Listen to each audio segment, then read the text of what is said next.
Ocean gate की Titan submarine ने अपना सफर कनाडा के सेंट जॉन पोर्ट से शुरू किया।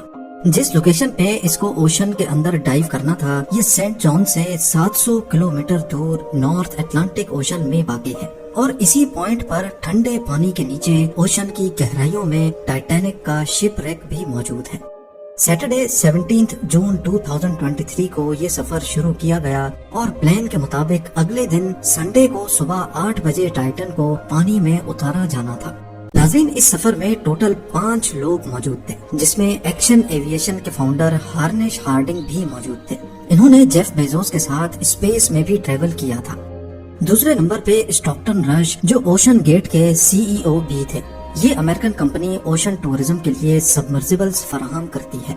तीसरे नंबर पे 77 साला पॉल हेनरी थे, जिन्होंने पहले भी टाइटैनिक को विजिट किया था। ये शिप रैक के एक्सपर्ट थे और इनको टाइटैनिक के बिखरे हुए पार्ट्स की काफी जानकारी थी। और आखिर में पाकिस्तानी बिजनेस टाइकून शहजादा दाऊद अपने बेटे सुलेमान के साथ इसी सबमरीन का हिस्सा थे। ये 5 लोग अपना शौक पूरा करने के लिए मशहूर जमाना टाइटैनिक का मलबा देखने जा रहे थे।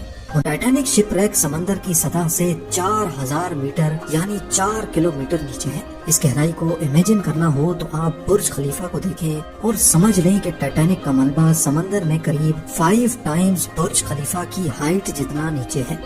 इस गहराई में पानी का प्रेशर 5800 PSI होता है। खैर, संडे 18 जून 2023 दोपहर को 12 बजे सबमरीन का सफर स्टार्ट हुआ। नॉर्मली टाइटैनिक तक पहुंचने में 2 घंटे लगते हैं, लेकिन 1 घंटे 45 मिनटों के बाद ही मदरशिप पोलर प्रिंस, जो के ऊपर वेट कर रही थी, उनका सबमरीन से राब्ता टूट गया। अगर 2 घंटे टाइटैनिक तक पहुंचने में लगने थे, तो सिर्फ 15 मिनट पहले राब्ता टूटने का मतलब है कि सबमरीन टाइटैनिक के काफी करीब पहुंच चुकी होगी।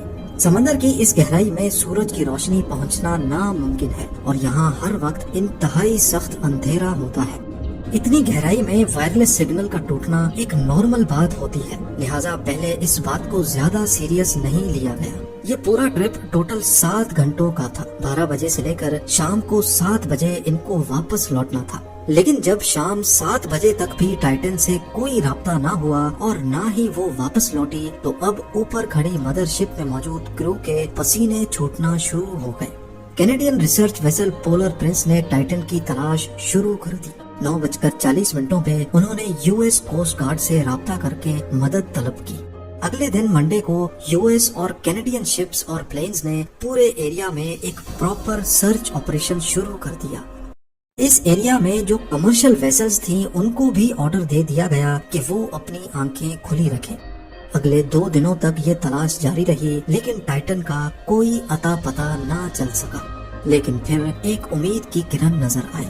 वेडनेसडे 21 जून को सुबह 6 बजे सर्च टीम को पानी की गहराइयों में से कुछ आवाजें सुनाई थी। ये आवाजें अंडर वाटर रेडार्स की मदद से सुनी गई थी। फौरन ROVs को आवाज की डायरेक्शन में भेजा गया, लेकिन इस बार भी टाइटन की कोई खबर ना मिली।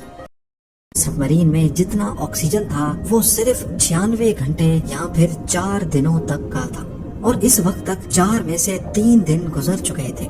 लेकिन US, कनाडा और फ्रांस की सर्च टीम्स ने हिम्मत नहीं हारी।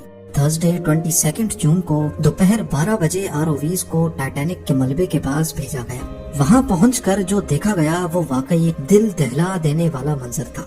3:48 PM पर ROV, जो कि टाइटैनिक के मलबे के पास पहुंच चुकी थी, उसने टाइटन की दुम का एक हिस्सा टाइटैनिक से सिर्फ 1600 फीट दूर पड़ा हुआ देखा। जो देखने गई थी टाइटैनिक के मलबे को, अब उसका मलबा ही पूरी दुनिया में हेडलाइंस बन गया। इसका सिर्फ एक ही मतलब है कि सबमरीन पानी का प्रेशर बर्दाश्त ना कर सकी और समंदर की गहराइयों में ही फट गई। इस खबर ने पूरी दुनिया में जैसे हलचल सी मचा दी। ओशन गेट की सेफ्टी पर कई सवाल खड़े किए जाने लगे।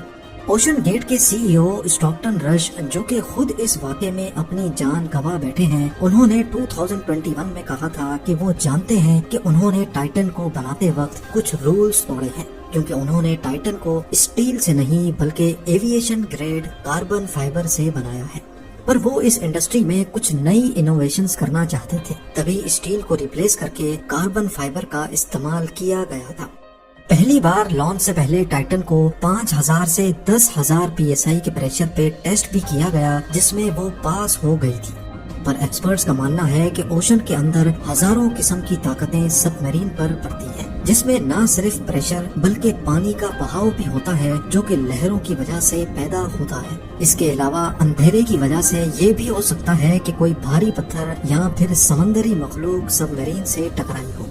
کچھ بھی ہو، ٹائٹن کی تباہی کی ایک وجہ تو اس کا کاربن فائبر کا حل تھا، لیکن دوسری وجہ اس میں پہلے سے موجود کریکس بھی تھے۔ جی ہاں، ٹائٹن سب میرین 2019 میں کارل اسٹینلے نامی ایک بزنس مین کو بھی لے کے گئی تھی، اور اس وقت بھی اس کو اوشن گیٹ کے CEO ہی آپریٹ کر رہے تھے۔